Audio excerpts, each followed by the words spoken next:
BX1 ⁇ L'édito Fabrice Grosfilet. Voilà, s'il y a un aspect positif à retenir de l'année 2020, ce sera pour beaucoup d'entre nous l'acquisition de nouvelles connaissances en médecine, en sciences et même en mathématiques. En début d'année, je l'avoue, je ne savais pas ce qu'était un coronavirus. L'épidémiologie était une discipline qui m'était étrangère et j'aurais été incapable de vous expliquer ce qu'est un taux d'infection ou pourquoi il faut aplatir la courbe des hospitalisations. 12 mois plus tard, toutes ces notions nous sont devenues familières, nous surveillons les taux, nous comparons les courbes d'un pays à l'autre, nous avons compris le lien entre l'indicateur des contaminations et celui des hospitalisations, et nous nous arrêtons même sur le classement des taux de mortalité. Puisque nos connaissances scientifiques et mathématiques ont progressé à pas de géant, nous sommes même capables de comprendre Yves Van Lathème sans décodeur. Le médecin du CHU Saint-Pierre, qui est désormais porte-parole de la lutte contre le Covid-19, est un visage quasi familier maintenant, et ce midi, il tenait une nouvelle conférence de presse sur les indicateurs de l'épidémie, la 121e conférence de presse depuis le début de l'année des autorités fédérales. Que nous a dit le docteur Yves aujourd'hui ? Que le taux d'infection augmente, mais que cette augmentation ralentit. Voilà, c'est une bonne performance quand on la compare à nos voisins européens, a-t-il ajouté, mais ce chiffre reste encore élevé.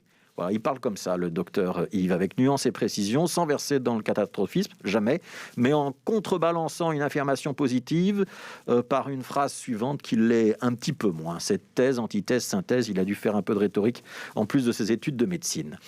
Si on doit traduire cela en langage mathématique, ça veut dire que nous avons recensé pour la journée d'hier 2523 nouveaux cas de contamination.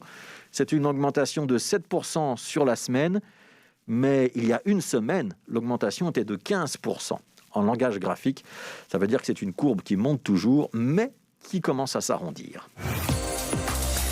Voilà, le langage imagé du porte-parole, le langage incontestable des chiffres ou le langage visuel des graphiques. Vous pouvez choisir la communication qui vous convient le mieux.